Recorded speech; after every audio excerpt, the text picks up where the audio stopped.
very warm welcome to all of viewers in Nigeria and around the world to Global TV News Cycle, live in Nigeria's capital, Abuja. I am Muyi Agumofwegbe.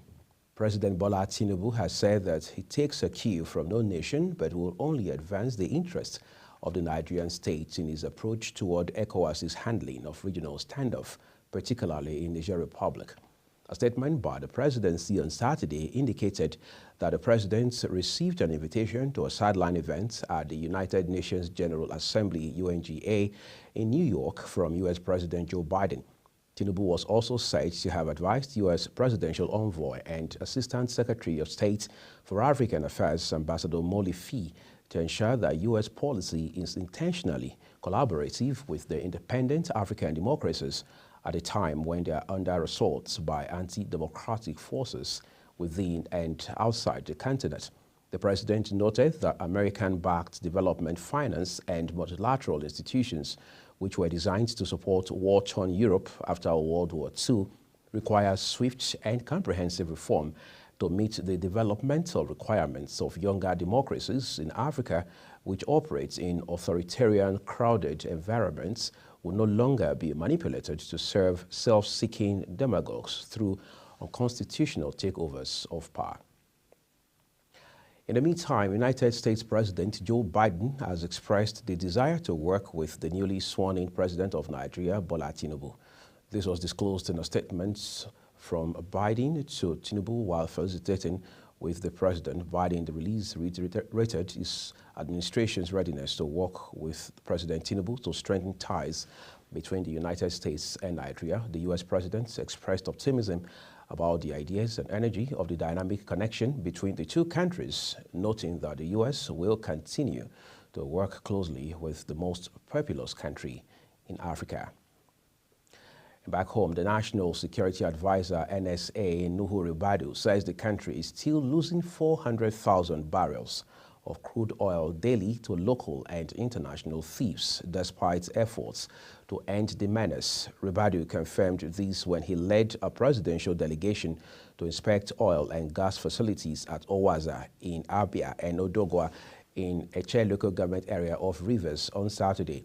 He said the activities of oil thieves and pipeline vandals had impacted negatively on the nation's economy and were partly responsible for the rising cost of living in the country. According to him, it's unfortunate that few individuals will steal the nation's resources and in the process cause unbelievable loss to the country, communities, and the people. Ribadu said the operators of artisanal refineries collect a small quantity of crude oil when they break the pipelines, while larger volumes of oil are spilled on the environment. Minister of the Federal Capital Territory, Nyesom Wike, has requested well-wishers to refrain from placing congratulatory billboards in his honor. Director of Press Office of the Minister, Anthony Ogunleye, stated this in a release in Abuja on Sunday.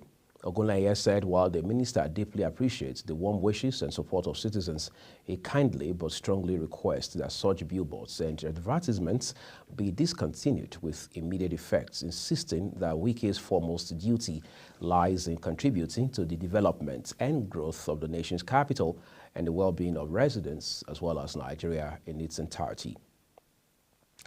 The Center for Transparency Advocacy, CTA, has urged the Independent National Electoral Commission, INEC, to adopt essential technology and address challenges related to the uploading of the election results.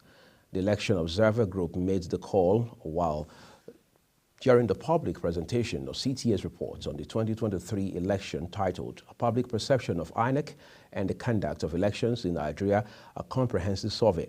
Executive Director of CTA, Faith Wandishi, at the event noted that stakeholders have differing viewpoints on whether INEC conducted free, fair, inclusive, and credible elections since Nigeria's return to democracy. She also called for an increased involvement of civil society organizations in educating citizens during electoral processes to contribute to ensuring credible future elections. So take a look at business now. The Naira depreciated against the dollar on Friday as it exchanged at 778 Naira 42 kobo at the investors and exporters window. The Naira lost by 0.87% compared to the 771 Naira 69 kobo its exchange for the dollar on Thursday. The open indicative rate closed at 773 naira 29 kobo to the dollar on Friday. A spot exchange rate of 799 naira 90 kobo to the dollar was the highest rate recorded within the day's trading before it settled at 778 naira 42 kobo. The naira sold for as low as 700 naira to the dollar with the day's trading. The junta in Niger has ordered its armed forces to go on highest alerts in anticipation of any attack. The coup leaders cited an increased threat of attack, according to an internal document issued by its defense chief on Friday. The document says the order to be on maximum alert would allow forces to respond adequately in case of any attack and avoid a general surprise. The West African bloc, ECOWAS, has been trying to negotiate with the leaders of the July 26 coup, but has said it is ready to deploy troops to restore constitutional order if diplomatic efforts fail. Speaking at a press conference on Friday, the bloc, which said it was not planning to invade Niger, added that it was determined to bend backwards to accommodate diplomatic efforts. ECOWAS, however, said the use of force to restore a democratic government remains the last option. You're watching Global TV News Cycle, coming to you live from Nigeria's capital, Abuja. We're on StarTimes channel 276. Kindly follow us across social media platforms using @GlobalTVNG and other handles now showing on your screen. When News Express returns, racist gunman kills 3 black people in U.S. state of Florida. We'll be back right after this break with these and other stories for you.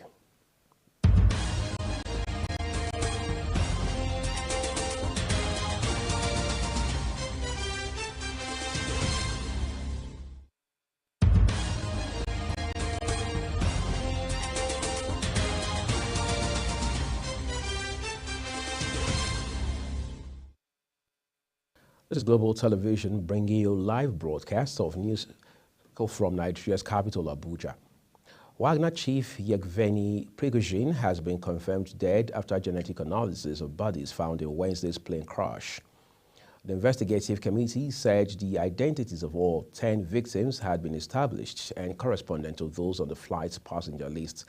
Prigozhin's private jet came down northwest of Moscow on 25th August, killing all those on board.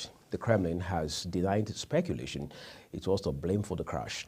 The SK said it was continuing a criminal investigation. One of Ukraine's most celebrated fighter pilots and 2 other airmen have been killed in a mid-air crash. Andriy Plishkvikov won the fame taking part in dogfights over Kiev during the early phase of Russia's invasion. An investigation is underway into whether flight preparation rules were not correctly followed, resulting in Friday's crash in Zhytomyr Oblast. The region is west of the capital, Kiev, and hundreds of miles from the front line. President Volodymyr Zelensky confirmed the deaths in his nightly video address, saying that his country would never forget anyone who defended the free skies of Ukraine. The crash and deaths are a major upset for Ukraine as it prepares to receive up to 61 F-16 fighter jets from its allies in a bid to step up its counter-offensive. A gunman killed 3 black people in a racially motivated attack, then killed himself in Jacksonville, Florida, the city's sheriff said. The man, described as white and in his early 20s, entered a Dollar General store and opened fire, triggering a standoff with police. He is believed to have acted alone and allegedly wanted to kill himself. He lived in Jacksonville, Clay County with his parents and left several messages about his intentions. Sheriff Waters said, including one to his parents and another to the media. The sheriff added that at least one of the guns had a swastika drawn on it. The FBI has opened a civil rights investigation into the shooting, which it is treating as a hate crime. As we turn to sports now, Finnish heavyweight boxer Robert Helenius has said that he did not cheat against Anthony Joshua when the two faced in the ring at the O2 Arena on August 12.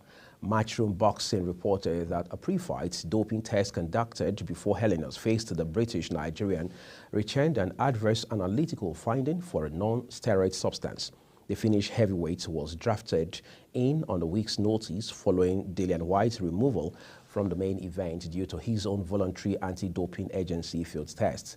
Helenos had just come off a low-level third-round knockout in his home country and took Joshua into the 7th round before being knocked out clean with a right hand. It was the former two-time unified heavyweight champion's first stoppage win since late 2020. In a statement released on Saturday, Helenos protested his innocence and assured Joshua that he is a clean fighter. Nigeria striker Taiwo Awoniyi has scored in his 7th consecutive Premier League game as Nottingham Forest suffered a 3-2 loss to Manchester United at Old Trafford on Saturday. The former Union Berlin forward is now the first Forest player to score in 7 straight games, joining Mohamed Salah and Emmanuel Adebayo as the only Africans to have achieved this feat. Taiwo Awoniyi brilliantly put Forest ahead on the break with an 86th-second goal, swiftly followed by Willy Bolly from a free kick. Never before had United trailed by 2 goals inside 4 minutes of a Premier League match, but they rallied as Christian Eriksen pulled one back from Marcus Rashford's cross.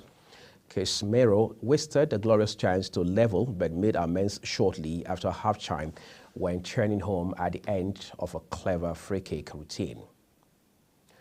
Donald Trump's election campaign says it has raised $7.1 million, an equivalent of £5.6 million, since his police mugshot was taken at a prison in Atlanta, Georgia on Thursday. Much of the money comes from merchandise such as mugs, T-shirts, and drink coolers bearing the former president's scowling face. Trump was released on bail, charged with plotting to overturn the state's 2020 election results. He faces 3 other indictments as he campaigns for the 2024 U.S. election. They include 2 related to his false claims that the election was stolen and the attack by his followers on the Capitol in Washington. Trump denies all the charges and argues the cases against him are politically motivated because he is leading the race for the Republican nomination to challenge Democratic Party incumbent President Joe Biden. An investigation has been launched by Spain's Football Federation after sexual violence protocol was activated. Federation President Luis Rubiales has been suspended by FIFA after kissing forward Jenny Hermoso on the lips following Spain's Women's World Cup win. Hermoso, 33, has said the kiss after last Sunday's game was not consensual. Maria Dolores Martinez Madrona, the protocol's protection delegate, said the matter is now being investigated. The protocol is activated once a complaint is submitted and means the protection delegates, a position currently held by female referee Madrona, will investigate and send her findings to the Sexual Violence Advisory Committee. Despite widespread criticism and pressure to resign, 46-year-old Rubiales vowed to fight until the end while addressing an extraordinary General Assembly called by RFEF on Friday. And that's it on Global TV News Cycle, coming to you live from Nigeria's capital, Abuja. We're on StarTimes Channel 276. Kindly follow us across social media platforms using Global TV, NG, and other handles now showing on your screen. I am Muyi Agumofwegbe. We'll bring you more stories on News Prime. Stay with Global Television.